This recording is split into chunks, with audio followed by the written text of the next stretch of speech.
Қайырлы күн оқушылар. Бүгінгі біздің өтілетін жаңа тақырыбымыз Анельдің шашы ұзын деп аталады.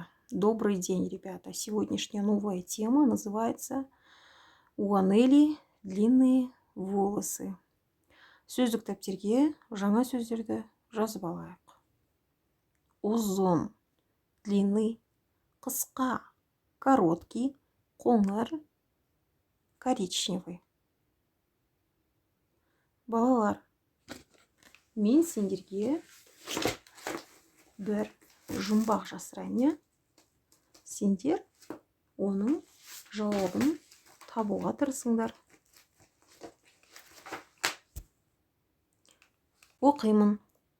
Өседі ол баста, үлкен кіші жаста, ұл мен қызда болады, ұзын қысқа бірақта. Бұл жұмбақтың жауабы не деп ойлайсыңдар? Енді орысша түрін оқиын. Растет, но не цветок. Висит, но не фрукт. Похож на нитку, но живой.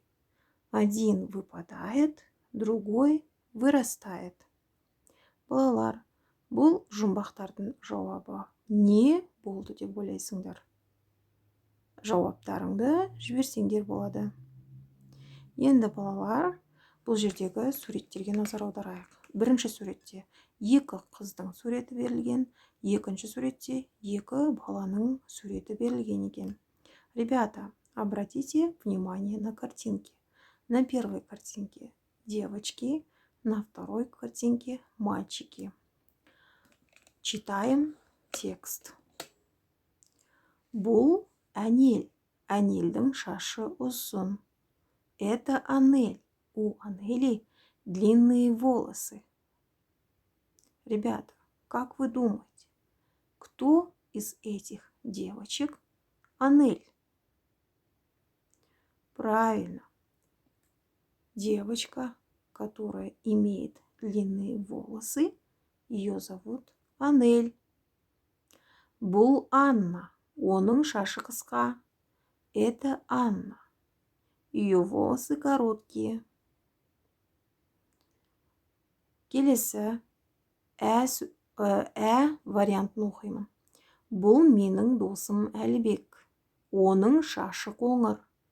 Это мой друг Әлібек.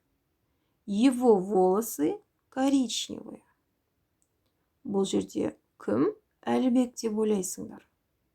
Әрине, ол телефон ұстап тұрған бала суреттегі Әлібек екен. Өйткені оның шашы қоңыр. Ребята, как вы думаете, кто из этих мальчиков Әлібек? Правильно. Мальчик, который держит на руках телефон, зовут его Әлібек. Потому что у него волосы коричневые. Бұл менің досым Саша. Оның шашы сары. Это мой друг Саша. Его волосы светлые. Балалар, әр ұлттың өзіне тән шаш түстері болады екен. Қазақтардың шашы қара, қоңыр болып келеді, ал орыс ұлтының шашы көбіне ашық түсті болып келеді. Ребята, у каждой нации есть свой цвет волос. Например, у казахов обычно бывают черного цвета волос, коричневого цвета волос, темно-каштанового цвета волос, а у русского народа обычно бывают светлые волосы. Келесі бірінші тапсырмаға назар аударайық. Мәтінді оқы. Прочитай текст. Бұл менің досым Әнел. Әнелдің шашы ұзын. Оның шашы қара. Бұл менің ағам Қанат. Оның шашы қысқа. Қанаттың шашы қоңыр. Менің шашым ұзын. Сенің шашың ұзын ба, қысқа ма? Перевожу на русский язык. Это мой друг Анель. У Анели длинные волосы. Ее волосы черные. Это мой друг, мой брат Канат. Его волосы короткие. У него коричневые волосы. Мои волосы длинные. Твои волосы длинные или короткие? Спрашивают тебя. Балалар, мәтінді аудиожазбамен оқып жіберейік. Келесі екінші тапсырма. Оның шашы қандай деген сұраққа жауап бер. Ответь на вопрос, какие у него волосы. Балалар, бұл жерде суреттер берілген, яғни шаш түрлері, шаш түстері. Яғни шаш түстерін, оның ұзындығын, қысқа шашпа, ұзын шашпа ажыратамыз. Бірінші суретке қараймыз. Бұл қыз, қыздың шашы қандай екен? Ұзын, түсі қандай? Ашық, қоңыр түсті шаш екен. Екінші суретке қараймыз. Бұл жерде кішкентай бөпенің суреті, оның шашы әлі өспеген, оның шашы жоқ.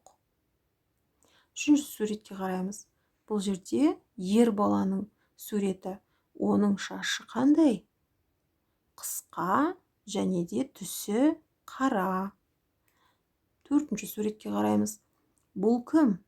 Бұл ата, оның шашы қандай? Оның шашы қысқа, түсі ақ. Балалар, атамыздың, әжеміздің, қарт кісілердің шашы қартайғанда ағарады екен. Бесінші суретке қараймыз. Бұл кімнің шашы? Қыздың шашы. Оның шашы қандай екен?